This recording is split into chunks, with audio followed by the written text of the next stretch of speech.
की जय।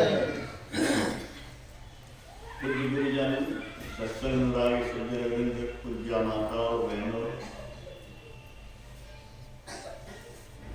इस ठंड में भी आप लोग अपने घर द्वार को छोड़कर सत्संग में, दरबार में, ईश्वर के दरबार में, गुरु दरबार और ईश्वर दरबार में मैं कोई अंतर नहीं मानता। हमारे ऋषियों ने कहा गुरु साक्षात परब्रह्म, गुरु ब्रह्मा गुरु विष्णु गुरुदेव सदाशिव, गुरु साक्षात परब्रह्म। तो उनके दरबार में, ईश्वर के दरबार कहिए, गुरु का दरबार, आप सब आए, मैं आभार प्रकट करता हूँ, आपका हृदय से स्वागत करता हूँ। मैं हृदय से आभारी हूँ कि मेरे आग्रह पर आप पधारते हैं और हमारे इस सत्संग समारोह को संपन्न कराते हैं। आपकी कृपा है। समय का रथ बहुत तेजी से निकलता चला जा रहा है। ठंड का समय है। कुछ वक्तव्य से मैं खुलासा करना चाहूँगा कि किसी का नाम और किसी का रूप जो है वह माइक है, वह क्षणिक है। न रूप रहेगा न नाम रहेगा, लेकिन आप रहेंगे। गुरु महाराज ने कहा शरीर मरता है, मन बुद्धि आदि सूक्ष्म इंद्रियां नहीं मरती है। इस जन्म में जो भजन करेगा, अगले जन्म में उसका मन बुद्धि शरीर तीनों उत्तम होगा। तो जो कोई भी भजन करते हैं, समझिए कि वो अपने अगले जन्म के शरीर को भी, मन को भी, बुद्धि को भी उत्तम बना रहे। मन मरता है नहीं, मरेगा, बाद में मरेगा। जब साधना की गहराई में डूबकर परमात्मा की ओर आगे बढ़ेगा तब। इसके पहले कितने भी शरीर त्यागे गए, मन बुद्धि सब लगा गया। मैं बराबर कहता हूँ कि कोई चुटकट्टा पैदा होता, कोई शांत सुशील गंभीर पैदा होता, कोई बचपन में ही अपने बुढ़ापे जैसी बात करता है, गंभीर बात। गुरु महाराज ने कहा पूर्व जन्म में मेरा हारमोनियम से कोई सरोकार नहीं था, मैंने सीखने की बहुत कोशिश की, नहीं सीख सका। लेकिन परमात्मा को पाने का, परमात्मा को खोज कर निकालने का जो दुर्लभ काम किया उन्होंने, वो कर दिया। तो हारमोनियम से सरोकार नहीं, तो हारमोनियम में अधिकार नहीं। लेकिन साधना के बल पर पूर्व जन्म में मन और बुद्धि का इतना साधन उन्होंने किया, इस जन्म में उन्होंने ईश्वर का साक्षात्कार किया। गुरु महाराज ने कहा संसार में जो जो अद्भुत अद्भुत आश्चर्यजनक चीजें तुम देखते हो, वह वैज्ञानिकों की खोज का परिणाम है। ईश्वर की भी खोज लोगों ने की,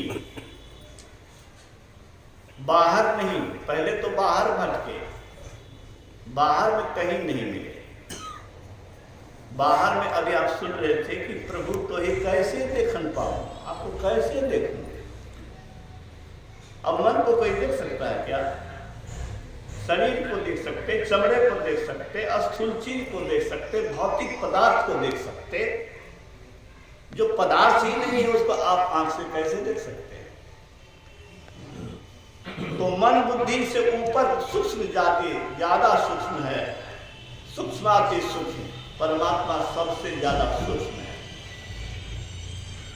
उसको इस आंख से हम लोग नहीं देख सकते। और जो कोई देखते हैं तो गुरु महाराज कहते हैं मेरे इतने दिन यही खोज करते करते बीते हैं। मैंने पाया अपार अनंत आनंद में डूब जाओगे। अपार अनंत आनंद में डूब जाओगे।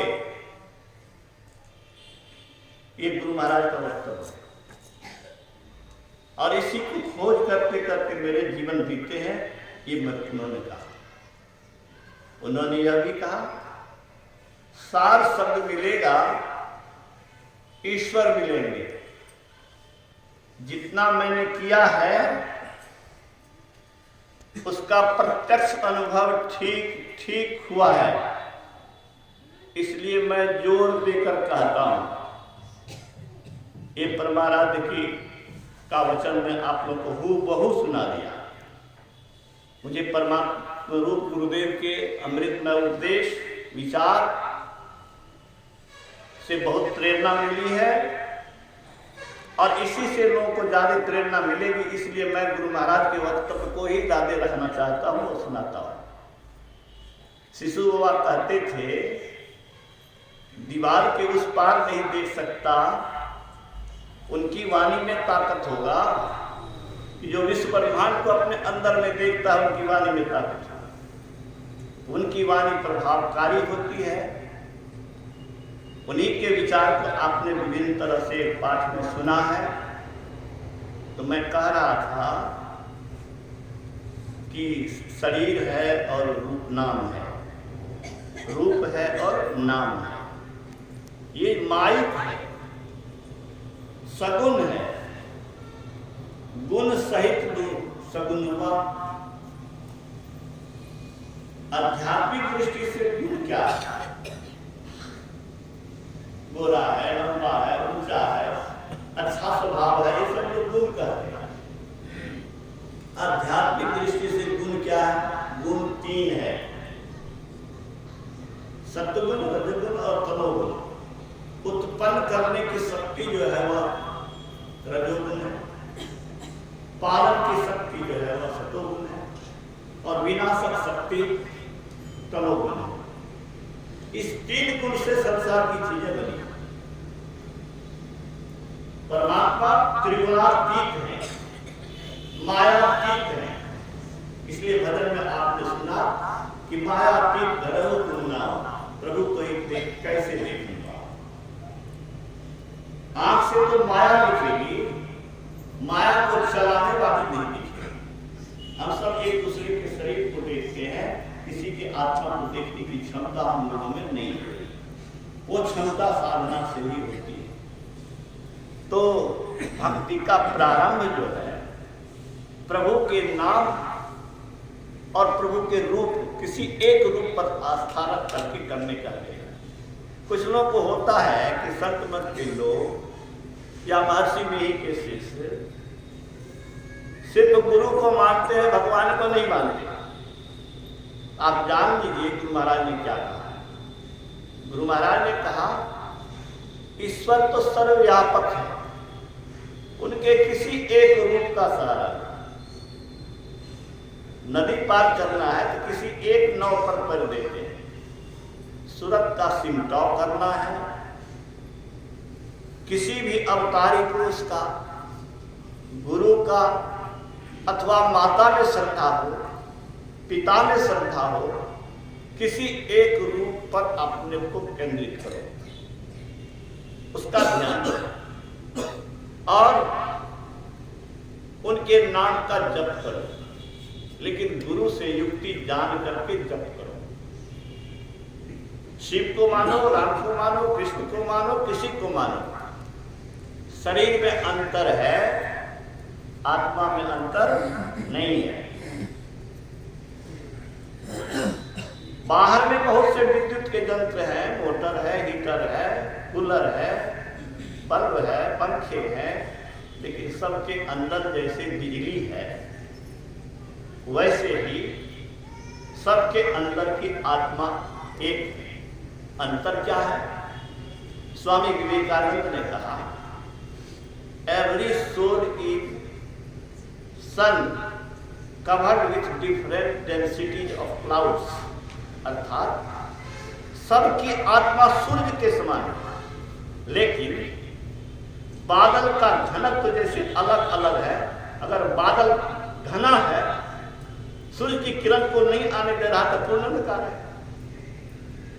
तो ऐसे ही हम लोगों के मन बुद्धि पर, सूरत पर, आत्मा पर जो पर्दा है, वो पर्दा गहरा है, 3-3 आवरण है, इसलिए कुछ नहीं दिखाई देता है। इसी को दूर करने के लिए नाम और रूप का सहारा लेते हैं,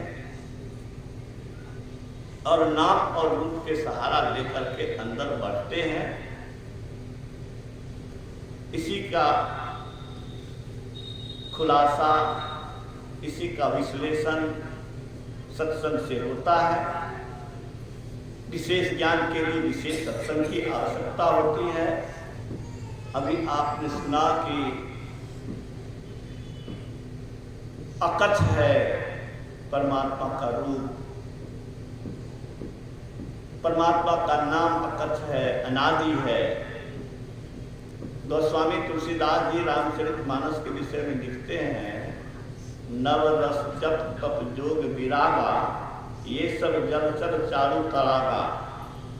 मतलब जैसे समुद्र में आपको पानी ही पानी दिखता है, वैसे ही रामचरितमानस में जप तप ज्ञान वैराग्य योग सब उसके जलचर की तरह छिपे हुए हैं। उस छिपे हुए रत्न को गुरु महाराज ने रामचरितमानस सारस्वतिक में खुलासा करके लिखा है। कोई अगर रामचरितमानस को ठीक से पढ़ना समझना चाहे तो उसको खुलासा रामचरितमानस सारस्वतिक में। विद्वान चौपाई का सामान्य अर्थ कर सकते हैं, लेकिन चौपाई के अंदर में जो रहस्य है, तथ्य है, उस तथ्य को अगर समझना है तो रामचरितमानस सारस्वतिक आप जरूर खरीदें। गीता के श्लोकों को आप पढ़ सकते हैं, साधारण अर्थ समझेंगे, लेकिन आपको भ्रामक होगा, खुलासा नहीं होगा। खुलासा अगर करना चाहते हैं तो जिस तपस्वी ने, जिस संत ने, हमारे गुरु महाराज ने इस शरीर को आध्यात्मिक प्रयोगशाला बना करके कृष्ण के आत्मस्वरूप का दर्शन किया, उन्होंने जो विश्लेषण किया है, उन्होंने जो गीता पर टिप्पणी की है, उसका जो तथ्य रखा है सामने में, वो अगर नहीं पढ़े तो आप गीता, भगवत गीता ठीक से समझ नहीं सकते। तो धर्म ग्रंथों को पढ़ना, सत्संग करना, अंदर में चढ़ाई के लिए गुरु महाराज ने कहा कि जैसे जल में डूबता हुआ आदमी जल का सहारा लेकर अगर नहीं तैरे तो जल से बाहर नहीं निकल पाया, इसी तरह से हम लोग कहाँ हैं? उस जगत में है जहाँ नाम है, जहाँ रूप है। नाम रूपात्मक जगत में है। इस नाम रूपात्मक जगत से ऊपर उठने के लिए नाम और रूप का सहारा लेना है। प्रभु के महल का फाटक बहुत सूक्ष्म है, इसलिए अपने मन का सिमटाव करना पड़ेगा। इस चंचल मन को एकाग्र करना पड़ेगा। एकाग्र करने के लिए ही ध्यान अभ्यास है। ये ध्यान अभ्यास के विषय में भगवान कृष्ण ने कहा है, जो थोड़ा थोड़ा भी अभ्यास करेगा वह महाभय से बचेगा। योग का उल्टा फल नहीं होता, मतलब चढ़ाई के बदले नीचे नहीं जाएगा। नेहा विक्रम नाशोस्ति प्रत्यवाय विद्यते स्वल्पम अपस्य धर्मस्य त्रायत्व महत्व भयात्। आरंभ इसमें है अमिट, यह विग्रह से परे। इस धर्म का पालन तनिक भी सर्व संकट को हरे। भक्ति का बीज इसका नाश नहीं होता है, ये पूर्णता दिलाकर छूटता है। जो कोई भक्ति का बीज लिए हैं, अभ्यास करते हैं, मुस्तैदी से कीजिए। गुरु महाराज ने कहा, अभी पाठ में सुना आपने कि अप्रमादी होकर के खूब अभ्यास कीजिए। जो नहीं मिले हैं उनको चाहिए कि मनुष्य शरीर का सबसे उत्तम फल क्या है, इस पर विचार करें। खाना पीना, शरीर को सजाना, शरीर की व्यवस्था करना, इसके लिए तो कुत्ता बिल्ली भी करते हैं। चोचा पक्षी अच्छा घर बनाती है, कोयल अच्छा कूक भर लेती है, इंजीनियर अगर घर बनाते हैं तो चोचा पक्षी भी घर बना लेती है, खड़ के टुकड़े टुकड़े से जमा कर। जो घोड़ा अच्छी चाल चलता है उसकी बड़ी कीमत होती है। उसी तरह तेरे पास विद्या बुद्धि कुछ हो गई पैसा बहुत कमाने की, यह उतनी बड़ी बात नहीं है, ये तो पशु पक्षी में भी गुण होते हैं। विशेषता क्या है? विशेषता यह है कि मनुष्य आत्मा अनात्मा का विचार कर सकता है। मनुष्य भक्ति के पथ पर चल करके परमात्मा की ओर जाकर के परमात्मा शक्ति प्राप्त करके माया से मुक्त हो सकते हैं। गुरु महाराज ने एक शब्द कहा कि वो छूट गया मुझसे कहने के लिए, अपार आनंद पाओगे और माया के विकार के बंधन से छूट जाओगे, ईश्वरत्व को पाओगे, ईश्वर में मिलकर के ईश्वर ही हो जाओगे। तो भारत की अध्यात्म विद्या हमारे पूर्वजों ने जो खोज की है वह क्या है? जिसको स्वामी विवेकानंद ने कहा मनुष्य ही ईश्वर बन सकता है। गुरु महाराज ने कहा मनुष्य शरीर देवताओं को भी दुर्लभ, इस शरीर से देवता से ऊपर का पद लेना चाहिए। देवता से ऊपर का पद क्या है? देवता किसके शासन में है? किसके शासन में? देवता ईश्वर के शासन में। देवता को भी शक्ति मिली है तो ईश्वर से ही, और देवता से जुड़कर शरीर मनुष्य को मिला है। मनुष्य को चाहिए कि ईश्वरी पद प्राप्त है, शरीर रहित जीवन प्राप्त है, आपदा जनक स्थान से भाग होना अच्छा। इस शरीर में कोई आपदा में नहीं रहे, कष्ट में नहीं रहे, पीड़ा में नहीं रहे, भय में नहीं रहे, अनहोनी की शंका उनको नहीं रहे, ये संभव ही नहीं। संसार की किसी भी उपलब्धि को पा करके कोई दुख से, अभाव से, परेशानी से, बीमारी से, कष्ट से, एक्सीडेंट से बच नहीं सकता। बड़े से बड़े की बड़ी दुर्दशा देखी गई। कभी बिहार में चीफ मिनिस्टर थे श्री कृष्ण से, हमारे संत शिष्य जी महाराज से उनका अपनापन था। अंतिम में जब वो गए थे, जिस कमरे में थे वो कमरा दुर्गंध करता था, उनके शरीर में पीव हो गया था। जो मुख्यमंत्री रहा हो उनके पास कैसे कैसे डॉक्टर जाते होंगे, आप कल्पना कर सकते हैं। कोई सुविधा की कमी नहीं होगी क्या? लेकिन रोग इलाज हो गया और अंतिम में वो दुर्दशा थी। तो बड़े से बड़े की दुर्दशा होती है, किसकी दुर्दशा कब हो जाए इसका ठिकाना नहीं। इस प्रतिकूलता की स्थिति में, इस अनिश्चितता की स्थिति में अगर कोई सुरक्षित जगह है तो मैं समझता हूं कि वह संत शरण ही है। संत शरण जो पड़ा ताही का लगा ठिकाना, और नहीं कहीं कुशल सकल वैराट चलाना। हमारे संत तुलसी साहब ने कहा। किस तुलसी साहब ने कहा? जिस तुलसी साहब के शिष्य थे बाबा देवी साहब, जिनके शिष्य थे राधा स्वामी साहब। दोनों के माता पिता को संतान एक को तो होता ही नहीं था, एक को होता था तो मर जाता था। राधा स्वामी साहब के माता पिता को संतान होता था, मर जाता था, और बाबा देवी साहब के पिता को संतान होता ही नहीं था। दोनों को वरदान दिया कि जाओ पुत्र होगा, लेकिन उस पुत्र को साधारण मनुष्य नहीं समझना, वो अवतारी पुरुष जन्म देगा। अवतारी पुरुष बाबा देवी साहब जिनके शिष्य गुरु महाराज हुए। राधा स्वामी साहब से व्यास जाएंगे तो आप देखेंगे कि 1400 एकड़ का कैंपस है उनका। उसमें हजारों 10,000 आदमी एक बार बैठ के खाता है। आप जो है पेट खोलिए और उसमें जैसे पानी पीते हैं ना, वैसे वहां चाय मिलती। इतनी उत्तम व्यवस्था है। वो राधा स्वामी साहब अभी नहीं है, लेकिन उनके अनुयायी लोग अभी भी कमांडर कौन आके वहां पर पीच रोड बनाते हुए गर्मी में, भयानक गर्मी में पीच रोड पर मसाला देते हुए देखा और बातचीत करने की जिज्ञासा हुई कि इतने सुंदर चेहरा वाला ही कौन है, तो पता लगा कि फौज का लेफ्टिनेंट है। बड़े से बड़े लोग उनकी सेवा करते हैं। क्यों? तो मैं ये कहना चाहता हूँ कि संत का जो पंथ है ये कल्याणकारी पंथ है। भक्त कल्याण के बीज को डाल दीजिए, ये बीज आपका नष्ट नहीं होगा, धीरे धीरे पल्लवित पुष्पित होता हुआ ईश्वरत्व तक ले जाएगा। ये मैं नहीं कह रहा हूँ, आप गीता पढ़िए, रामायण पढ़िए, संतवाणी पढ़िए, संत और भगवंत का ये अमोघ वचन है। मैं तो आग्रह करूंगा कि जो लोग इससे वंचित हैं इसको अपनावे।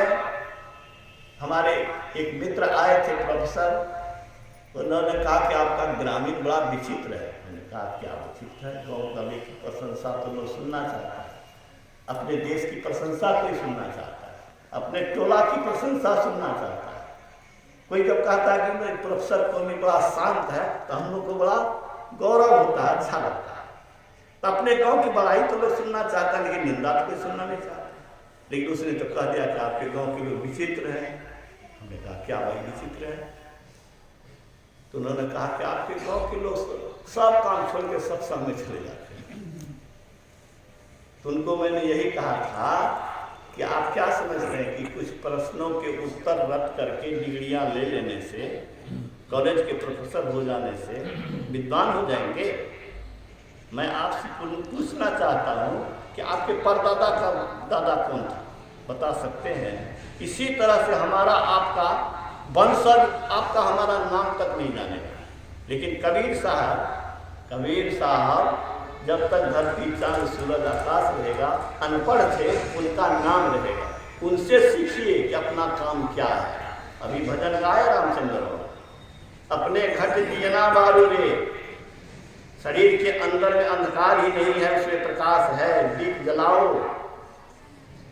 अपने घट दियना बारू रे, नाम के तेल कैसे प्रभु का नाम पुकारो, सूरत उसमें लगाओ, अपना ध्यान लगाओ। नाम के तेल सूरत के बाती, ब्रह्म अग्नि उद्गारू रे, ये लकड़ी की आग नहीं, ईश्वरीय अग्नि, ईश्वरीय प्रकाश। जगमग ज्योति निहार मंदिर में, तन मन धन सब बारू रे, झूठी जान जगत की आशा, बारंबार विसारू रे, कहे कबीर सुनो भय साधो, आपन काय सवारो रे। बड़े बड़े करोड़पति अरबपति जमा करके गए, क्या उनके पास रहा? वो आत्मा कहाँ चली गई? कोई भोगने वाला भोग रहा है। तो इसीलिए कबीर साहब ने कहा झूठी जान जगत की आशा, बारंबार विसारू रे, और कहे कबीर सुनो भय साधो, आपन कार्य सवारो रे। का मतलब ये हुआ कि घर सजाना नहीं, आत्मा को सवारो, आत्मा को सजाओ। का मतलब क्या हुआ? गुरु महाराज ने कहा जैसे कोई शरीर से सोया रहता है, कोई जगा रहता है, कोई कमजोर रहता है, कोई मजबूत रहता है, ऐसे ही किसी की आत्मा मजबूत होती है, जागृत अवस्था में रहती है, उन्नत अवस्था में रहती है, और कोई सुसुप्त अवस्था में रहती है। जो अंदर के दृश्य को नहीं जानता, आत्मिक स्तर पर कुछ ज्ञान नहीं होता, वह एक तरह से सुसुप्त ही है। यही जगगामिनी जाग ही जोगी, परमार्थी प्रपंच भी होगी। मोह निशासन सो बनिहारा, देखिए सपन अनेक प्रकार। हम आप मोह की निद्रा में सोए हुए हैं। क्या सोए हुए हैं? कि कोई अगर कह दे कि आप सोए हुए हैं, कहने के हम कैसे सोए हुए हैं, हम तो जगे हुए हैं। अरे सोने का मतलब क्या होता है? सोने का मतलब अपनी खबर नहीं। सोने का मतलब अपनी खबर नहीं, अगल बगल में क्या है उसकी खबर नहीं। अरे शरीर की खबर है, तेरे अपने की खबर कहाँ है? और अंदर में इसको चलाने वाला कहाँ क्या हो रहा है, सो कहाँ खबर है? इसीलिए आध्यात्मिक दृष्टि से ये सारे लोग सोए हुए हैं। आध्यात्मिक दृष्टि से, आत्मिक दृष्टि से वही जगह हुआ है जो अंधकार मंडल से निकल करके प्रकाश मंडल में गया है। गुरु महाराज ने कहा क्या कहा? जैसे सोते हो, सपना देखते हो, सपना टूट जाता है, सपना बिल्कुल व्यर्थ मालूम होता है, ऐसे ही जागृत, स्वप्न, सुसुप्ति, तीन अवस्था से ऊपर उठो, सूक्ष्म मंडल में प्रवेश करोगे, तुरीय अवस्था में जाओगे, क्या होगा?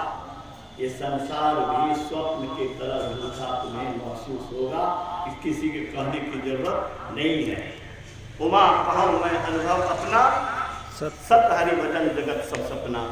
ये स्वप्न वाले संसार है, जैसे स्वप्न बिखर जाता है वैसे आपका बेटा बेटी धन सर्वस्व शरीर सब लूट जाना है, छूट जाना है। इसीलिए आर्थिक स्तर पर कुछ न कुछ काम करनी चाहिए। संत महात्मा के उपदेश को अमल करना चाहिए। ठंड के समय के कारण मैं वाणी को विराम दे रहा हूँ और बहुत बहुत धन्यवाद और आभार प्रकट करता हूँ। इसी तरह आने की कृपा करेंगे। मैं आप लोगों की उपस्थिति देख करके जब प्रसन्न होता हूँ तो परमाराध्य जिनके दरबार में आप काम धंधा छोड़ के आए हैं, क्या वे प्रसन्न नहीं होंगे? और उनके प्रसन्न अगर होंगे, संत महात्मा अगर प्रसन्न होंगे, ईश्वर अगर प्रसन्न होंगे, तो जहाँ कोई सहायता करने वाला नहीं है वहाँ उनकी सहायता आपको मिलेगी। मैं अपने जीवन के अनुभव के आधार पर करता हूँ। जहाँ कोई अपना काम नहीं देता है, जहाँ सब कोई असमर्थ हो जाते हैं, जहाँ सब कोई अपना हाथ उठा देते हैं कि हमसे नहीं होगा, अक्षम होता है, वहाँ गुरु और संत ईश्वर समर्थ होकर के सहायता करते हैं। ऐसे नहीं मैं संत मत का प्रचार करता हूँ, ऐसे नहीं मैं संत मत को 50-60 वर्ष से अपनाए हुए हूँ। विज्ञान का छात्र हूँ, प्रयोग करता हूँ, बाहर में ही नहीं करता हूँ, अंदर में भी करता हूँ। गुरु के निर्देशित रास्ते पर आप करें, यही आग्रह कर सकता हूँ। आगे आपकी मर्जी। श्री सदगुरु महाराज भजवन सदगुरु का पाठ होगा, लेकिन एक निवेदन है कि ये अनमोल विचार, ये सत्संग आप घर में भी कर सकते हैं। घर में आप पुस्तक ले जाएं, पढ़ें, बाल बच्चा को सबको उत्तम विचार, उत्तम वाणी, संतों के विचार सुनने, पढ़ने, देखने, जानने का मिलेगा। और वह इंद्रियों के भटकाव में बाहर के अभी जो परिवेश है बड़ा खराब है, बड़ा खराब। बोतल कौन कोरेक्स की क्या क्या कहते हैं, सो सब मैं देखता हूँ। अगर आपको, हमको, बच्चे को, किसी को भी अच्छी बात नहीं मिलेगी तो मन तो बुरी तरफ आसानी से चला जाएगा। तो बाल बच्चे को भी अच्छे ज्ञान, अच्छे विचार को सुनने, पढ़ने, जानने की जरूरत है, सुनाने की जरूरत है, सिखाने की जरूरत है। और माता पिता को तो दायित्व का एक पुस्तक ही छप गया है। मैं चाहूँगा कि आप लोग जो लेना चाहेंगे आरती के बाद, गुरु महाराज द्वारा रचित ग्रंथ और धर्म ग्रंथ, मैंने भी जो संचय किया है अमृत का, वो ही पुस्तक जो नहीं लिए हैं लेकर के पढ़ें और लाभान्वित हो रहे। श्री सदगुरु महाराज की जय। अब भजन सतगुरु रामचंद्र हो गए।